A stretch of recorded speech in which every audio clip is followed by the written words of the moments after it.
We're proud to announce CISO Stories, a new podcast series in partnership with Cybersecurity Collaborative and Cyber Reason. CISO Stories features the candid perspectives and experiences of frontline senior security executives and dives deep into timely security topics. CISO Stories is hosted by Todd Fitzgerald, VP of Cybersecurity Strategy at Cybersecurity Collaborative, and Sam Curry, Chief Product and Security Officer at Cyber Reason. Listen weekly as they speak with extraordinary CISOs by visiting securityweekly.com/CSP. Welcome back to Security Compliance and SBOM Weekly. Hey, if you want to stay in the loop on all things Security Weekly, visit securityweekly.com/subscribe, where you can subscribe on your favorite podcast catcher, or you can subscribe on our YouTube channel, or you can sign up for our mailing list, or you can join our Discord server, where we always have an engaging conversation during this show, or you can follow on our newest live streaming platform, Twitch. Or you can listen to this next announcement. On May 27th, which is our next webcast at 11 a.m. Eastern Time, we'll be exploring the latest attacks against DNS and the latest techniques that make it possible to discover and disrupt these attacks. Then on June 3rd's webcast, also at 11 a.m. Eastern Time, we're going to learn about pen testing tools and why every organization should be using them regularly. And then on June 10th, also at 11 a.m. Eastern Time, you can tell there's a theme there, our webcast will feature insider risk, and we're going to learn about how to quickly mitigate data exposure types of risks. Go to securityweekly.com/webcast to register for all of them. And of course, if you've missed any of our previously recorded webcasts or technical trainings, you can find them online on securityweekly.com/on-demand. One more personal announcement. I'm wearing this shirt, which some of you might recognize as the Hack for Kids t-shirt.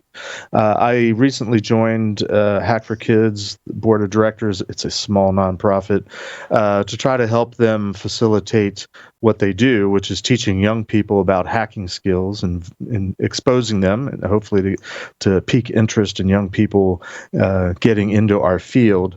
I'm focusing on how to make sure that is equally available to everybody, all young people of all ilks, shape, size, and colors, like that old Oscar Mayer commercial.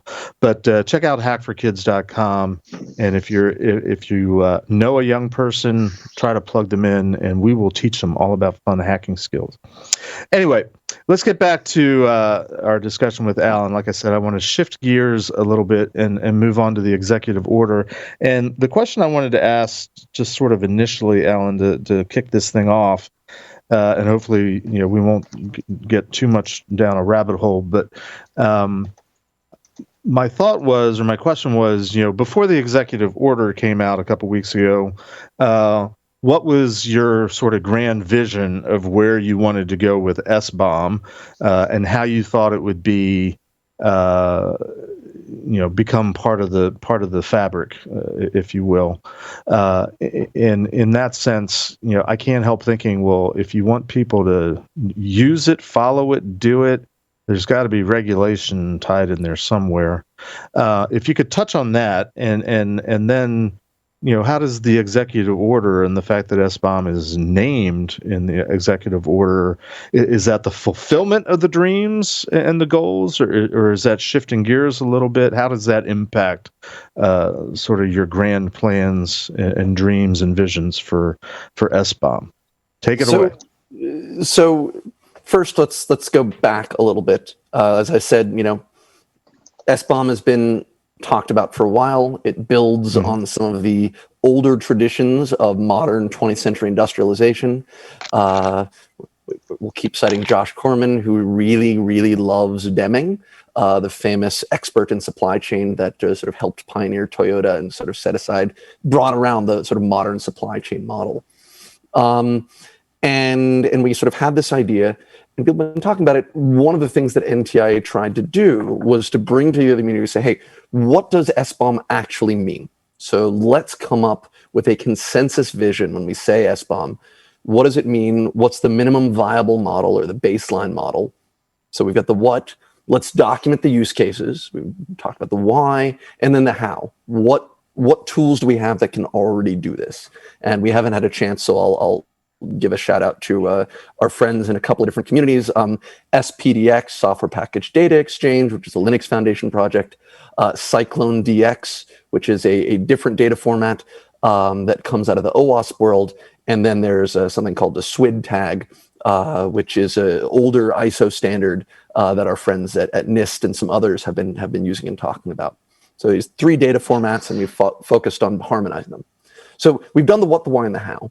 And then the next phase is saying, hey, let's show that it works. What we didn't want to do was say, here's this vision, throw it over the wall, do it yourself. We wanted to actually follow what I call sort of an agile policymaking process, where we say, here's our idea, here's what we think, let's go try it, let's see what works, let's see what doesn't, and have this sort of a faster feedback loop rather than the many-year standards process that once we finish and then hope that someone adopts. So we've been working with different communities. I've talked a little about the healthcare world, and one of the things that I'm really excited about is during 2020, right, healthcare community was a little busy, but we still had medical device manufacturers that were busy making a lot of the things that we're really dependent on. And some of the best hospitals in America were still saying, let's try this experiment of generating SBOMs and consuming SBOMs. And similarly, we're working with more tool vendors to get it out in the world to show what works and what doesn't. We're about to have our next SBOM Plug Fest in June, where we're going to bring together commercial tool vendors and open source projects that are all in the business of either generating SBOMs or consuming SBOMs. We're going to have a small set of targets, and we're just going to show that what we can generate is actually compatible. So we can sort of build out the golden reference. So that's the voluntary model. Now we have the president's executive order on improving the nation's cybersecurity. And, this was a big deal. There's a lot of different things on it. One of my favorite quotes from this executive order is, the trust we place in our digital infrastructure should be proportional to how trustworthy and transparent that infrastructure is, and the consequences will incur if that trust is misplaced. Right? So we need to have better trust if we're dependent on something, and we need to have the basics is the transparency side of things. Right? What do we have is the starting point so that we can begin to make these trust decisions and these risk decisions. Right? This comes back to the idea, SBOM isn't supposed to solve all of our problems. It's the starting point for a lot of new solutions, though. So what the EO requires is it has the section 4, which is on software supply chain, lays out a number of different aspects in the that we want to expect for our software supply chain. And actually, SBOM is only a small part of it. Reading through it was, well, I found the SBOM reference and I was backing up to, okay, what's the section? And it was like 2 or 3 pages getting back to, oh, this is section 4 about software. So yeah, it's buried. And it calls, for example, essentially, if you make software, and by the way, the executive order refers to selling software to the government or software the government buys, right? The lever that the administration has that they can do without extra regulation is they can say, we can change the rules of what you're selling to the US government. Now, in theory, we like that because, one, protects federal networks, but also this is hopefully going to have spillover to the broader software world. But it calls for saying, hey, stuff that we know that we need to do, but we're going to actually now require evidence for, such as you got to use multi-factor authentication, such as your development environment needs, or your build environment needs to be separate from your test environment, such as, you need to use SAS and DAS tools, right? There's a bunch of different things. One of those things is show that you have an SBOM. But to set that step up, my agency, NTIA, is going to be publishing the minimum elements of an SBOM. When we say an SBOM, what do we actually mean? So that the whole community has this shared vision. And I think we have some tools to do that today. We have the basics to do that today. The other thing I'll tease for your audience, because we haven't published it yet, but we're going to publish it soon, is we're going to be releasing a request for comments saying, here's what we think most of the minimum elements are. But please give us feedback, because we want to make sure that we're reflecting as much input from industry and from the security expert community as possible. We hope that's to publish ballsy, that by the next way, week. because what if nobody cares and nobody's listening and you get no feedback? Not that that's going to happen. The good People news care. is They're listening. the good news is that we know that the industry lobbyists are going to be listening, so we'll get feedback from them. If anyone is worried about what kind of feedback we'll get from the corporate lobbyists and wants to put a thumb on the scale of security, please do give us feedback. Well, I'm always good for feedback, so make sure I'm on the mailing list. Don't say that. I'll add you to the SPDX mailing list because I'm helping that, and the DBOM mailing list because I'm working on that. And yeah, not a problem. I always have an opinion. It may not be a good opinion, but I have an opinion. I your wanted to opinions ask about PCI are just through the roof. Spot on. Yes, spot on. It's always everything about your opinion is all PCI, all the PCI time. It is. But let me ask you this question, Allan. Try to push through the fray here. You started the discussion today with describing SBOM using the analogy of a nutrition label or a food label on products. I know in my household, we are often frustrated because of the lack of uniform definitions and terminologies for the labeling of food products. What constitutes organic? What constitutes fat-free, and so on and so forth. There's all sorts of variations. And I've seen news pieces where people talk about, really when it comes to nutrition labels, there really is no, and I'm paraphrasing, set guidance. It's kind of a free-for-all. Because you started with that analogy, what about SBOM is going to help to prevent sort of the Wild West in terms of, anybody can define things or list things in any way, shape, or form? Or alternatively, what is going to help to come up with a common nomenclature, labeling, whatever you want to call it, for an SBOM? Or is that what you guys do? It's a lot of what we do. And again, I want to draw the distinction between the list of ingredients, which is sort of a clear statement of fact that doesn't require a lot of extra measurement for software. And then the broader nutrition label, where if I want to know how many calories something has, I need to go set it on fire in a special chamber. So we've got a sort of different model. And in fact, this is going to be one of those times where I just spend all day talking about Josh Corman. At the kickoff meeting on Do you bring him up one more time? I'm cutting you off. Just saying, this is the Allan Friedman episode. This is the Josh Corman episode. Well, I think if I do it more, he'll give me a giant Captain America shield that I can put on top of my giant slide rule. He drew sort of a distinction, saying, we've got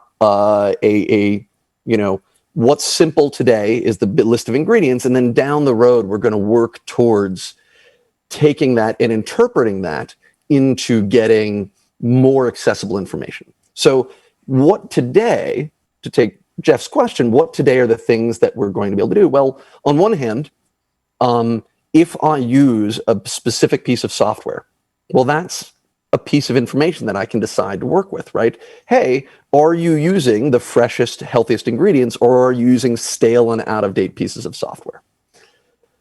But even that gets a little tricky to do at scale. One of the challenges we have in the software world is we don't have a global namespace for software. Do you use com.sum.java or com.oracle.java? Well, same thing, just depends when you started keeping your records. But if you ask an automated tool, they're going to say those are two separate pieces of software. So we have a whole white paper that's devoted to trying to offer some guidance around something as simple as software identity and entity resolution. I don't think this is an insoluble problem by any stretch of the imagination, but the challenge is not that we don't have any standards, it's that we have too many standards. And different parts of the software community address things slightly differently. As we move forward at scale, we're going to do two things. We're going to converge, so there'll be less diversity of implementation. That's good for the compliance folks. And we're going to develop better tools to help us automate the bits that we have some discrepancy around. And that's going to be critical for processing this data in an efficient way. So I'm just posting right now in Discord the competing standards XKCD for a relevant XKCD moment. There's an XKCD for everything. And in fact, there's a great XKCD on open source visibility, where it sort of shows this tall, thin tower of blocks. And at the bottom is sort of one wobbly block, which is, this is one component that is maintained by one person in Nebraska. So yeah, that's where we need the visibility. Is that the one that Corman's hitting with that like wonky pole? All right, hammer. Do we need a Corman counter for this episode? I know, right? I thought I'd have to put up a government counter every time Allan says government. I want to sit back and go Fed. One of my prized possessions is my DEF CON Fed T-shirt. Oh, speaking of DEF CON, great segue. Have you ever heard of, or are you intentionally thinking about, or maybe doing something with, I don't know, an SBOM village? That's a fun idea. I'd have to talk to see whether it's a pretty darn blue team concept, and so I don't know how it makes sense to sort of reconcile it to the DEF CON community. But my goal eventually, sort of 4 or 5 years from now, is that no one should be talking about SBOM as a special feature, right? Because it should just be part of how we think about software. How to get there may mean having to put together some special communities around this. We do have SBOM stickers today. So, we'll have SBOM t-shirts and an SBOM con down the road as more and more folks get involved. But dude, I totally want decals. What I want to do is sort of fold this in to say, hey, this should just be part of tools. This should just be part of, right? We don't have a vulnerability management village today because everyone knows you need it and there's a market segment. Go and learn about it. Release notes, release notes just exist. Everybody has release notes. So, right. But nobody needs release notes, seminars. Yeah, and unfortunately, nobody RTFMs either. I mean, if people would do that, maybe we would have systems installed inside of businesses that can then be put towards cyber insurance compliance, yada yada yada, PCI. And in this case, it's a way to automate those release notes and those manuals for exactly that reason. Well said. No, Scott. it's not a way. It's a mandate coming down from POTUS to all government entities to start doing this, which means, by default, corporate environments should be doing the same thing. I mean, guys, tell me I'm wrong here. So one of my mantras is that government's going to government, right? We've been pushing for this for 3 years, and other people longer. I won't mention names, but there's now more interest. There are tools, but what does deployment look like? And I think this EO really is going to drive it. This is something that should be on everyone's radar who makes software, but also as folks start to track what's on their network, this is going to be the next level down. So I gave a talk a couple of years ago where I sort of said, this is the next step down after asset management. If you can't do asset management, leave this talk right now, turn off the podcast, spend the next few minutes working on asset management in your organization. Sorry, don't turn off the podcast. This podcast is wonderful.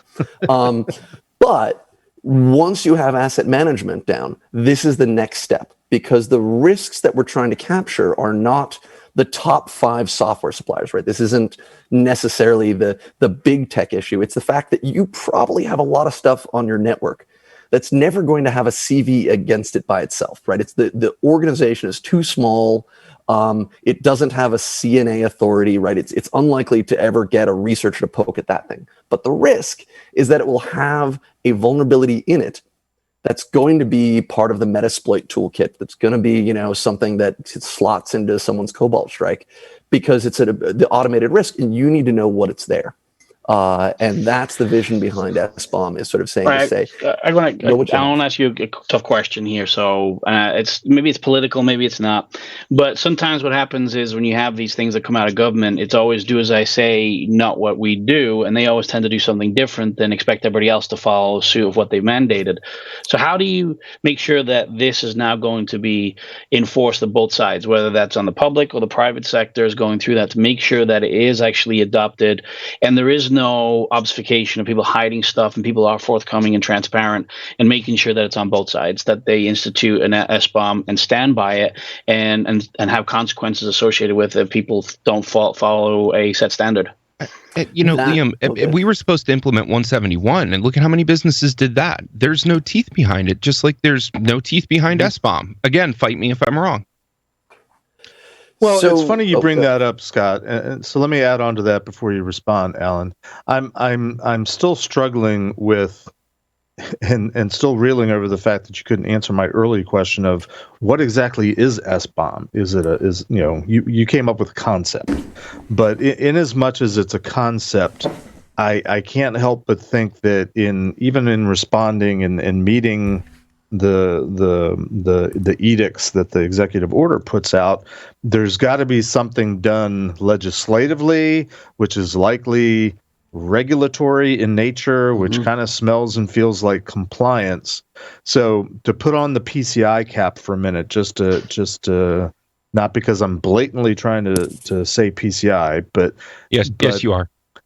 But the PCI standard talks about secure software development, presuming that the organization being assessed is doing some sort of software development, which very often organizations get out of having to respond to because they engage a third party who in turn is supposed to be PCI compliant and be responding to that section. And loosely SBOM is along the lines of secure application development and systems development and so on and so forth. What I'm getting at is this has got to, at the end of the day, I would think, be regulatory in nature. Is the regulations that are coming, that you foresee coming, going to be targeting software companies that are, now responsible for meeting some sort of standard in terms of the SBOM that they are required to produce in association with their software? That's A. Or B, is it, companies that end up using software, are they required to make sure that the software that they use has an SBOM? And to what degree does, just having the SBOM actually do anything for you as a component part of what you're building or using? There must be some sort of appropriate use, follow the directions, suggested baking temperatures, that type of thing for the SBOM in order to satisfy, the notion that you're using it correctly or using the software correctly that the SBOM is listing. Or, is there something else that we haven't even tackled? Or is it all of the above? Jeff, you have it absolutely correctly. You put the manual, which is a baking dish, of course, into the oven at 350 degrees, not more than 451. And Josh, we're not making a Turkish delight here. Well, no. When you put the manual in, it's a dish from an ethnic culture.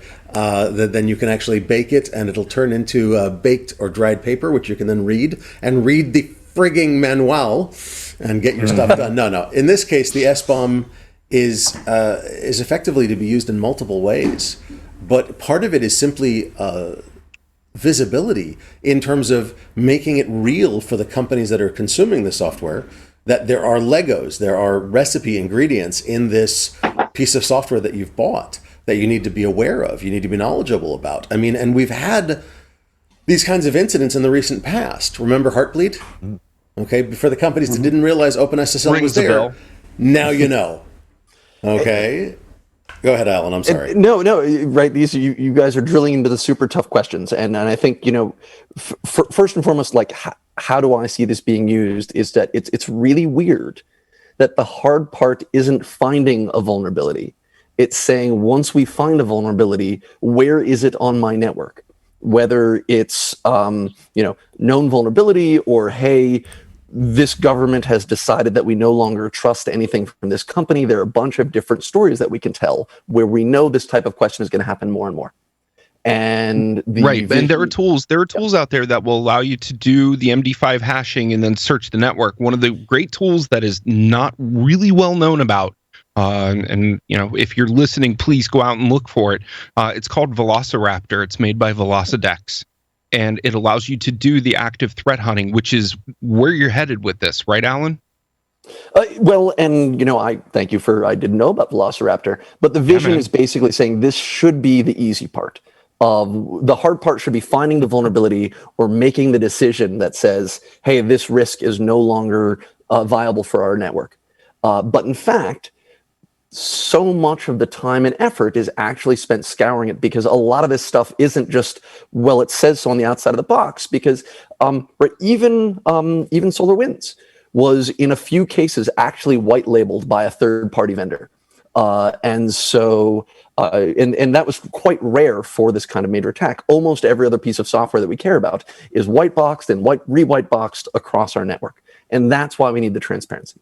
So I want to take another crack at Jeff's question of what is an SBOM, because I can tease for you how we're thinking about it. Because the EO, if you look at it, it offers a definition of an SBOM, but a lot of its definition is use cases driven. It's why are we doing it? So already we're starting with the goals and the outcomes we want rather than the specifics of how we're going to get there, right? But that gives us sort of the lodestar that we're trying to follow. But the second thing it says is before the government can require SBOM, it needs to establish what the minimum elements are. And the way the T's, and we're going to be revising this as we get feedback, but the T's is I have 3 categories of elements. One of them is the data fields, right? Which is what are you actually implementing? What are you actually tracking? So this is what we need, and each standard is going to implement them differently, but the data fields are common, so translation across data standards is easy, data formats is easy. Second is operational considerations, because it's not just the data fields, it's how are you treating it? So for example, if you change your code, you need to update your SBOM. How does the SBOM get shared? We talked about DBOM. There are other ways that the SBOM is going to be shared. And for a lot of these, there isn't going to be a single solution across the entire range of software. SaaS is different than embedded and so on. And then the third bucket is automation support. How do we make sure that what we're doing can actually scale so that we can get the tooling ecosystem that we've already talked about? So that's the minimum elements. And now we want to talk about how this is actually going to hit. What's the incidence for our poor users who are going to have to spend dealing with it? And I thought the question is great, which is this about makers or users? And the answer is yes. I think different communities we're going to start to see this integrated in existing standards. So I've talked to some folks in some of the automation world who are saying, which are some IEEE standards or some ISA standards, and say, yeah, let's start asking for SBOM. I mentioned that we're already seeing this in industry guidance for things like healthcare, and it's starting to get into some of the international standards there. We're seeing it in energy, and I can imagine it going from sort of the guidance from a trade association, and then ultimately percolating into. I don't want to terrify anyone by uttering the phrase NERC SIP, but it could be into that domain. We could NERC SIP. Man, you're dragging nails across the chalkboard on us over here, buddy. Well, I mean, Jeff, tell me, how would knowing about the full software supply chain, how would that help the payment card industry? Well, that's kind of an unknown, because I don't think that the way the standard is written today, which the DSS is written for the user, really there's a good fit for SBOM, or there isn't one requirement that I can think of off the top of my head that would be satisfied by, oh, they have an SBOM, as a compensating control or an alternate way to meet the requirement. Now, there's a ton of standards that the PCI Council puts out that's focused on the makers, which I confess I am not as well versed in as the data security standard. So perhaps there's something in there.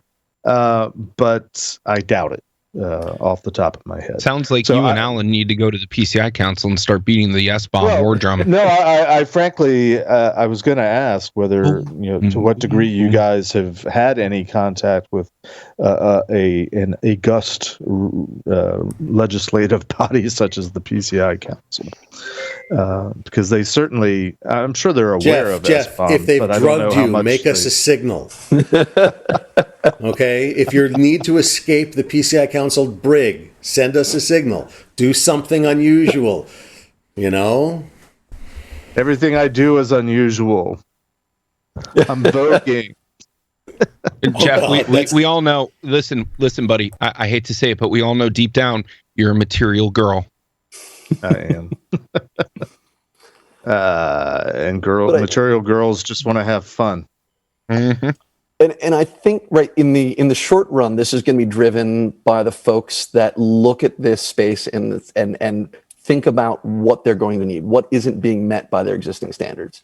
And so again, for communities that rely on embedded Allan, tech, unless A, there's something in it for them, or B, they are compelled to do it. I find it ironic and perhaps somewhat humorous that you're coming from the Department of Commerce that's focused on the private sector and commerce, and yet the EO sort of implies, and I'm not saying that I've committed it to memory yet, but it sort of seems to be focused on government first, government contractors, companies wanting to do business with the government, which that does fall under the category of commerce, but it's not the same as what I like to call the real world of the private sure. sector. But I think, and again, remember, it's policy is built on having different types of hammers. And so the executive order has the authority to say we can control things that the federal government buys. And so we're starting there with a couple of goals. One that gives us scale, right? All of a sudden now we get a whole bunch more folks involved. Two, there's a lot of spillover, right? Folks on the producer side, people who make software are going to say, well, I'm going to start building SBOMs because if I want to settle the government, I need to have it anyway. So I'll start making it available to my customers. And three, as more folks are aware of this and paying attention to it, we're going to start to see more people building into this. And so now that 3 years ago, if any industry association that was concerned about security said, start asking for an SBOM, people would say, huh? What's that? What the heck do you even mean? Whereas now, and especially in a few months, once we have these minimum elements published, it will be very clear when someone says, I want an SBOM, this is what they mean. And so I think it'll be the cost for someone to put this in both contracting language in the completely decentralized way, or starting to fold this into industry guidance for particular sectors will help. And the other thing is, because there's enough variance across different communities, what we want to do is make sure that folks can make this their own without breaking the global model. And so, the financial sector is going to have one way that they're going to ask for it, or one set of rules, or one framework.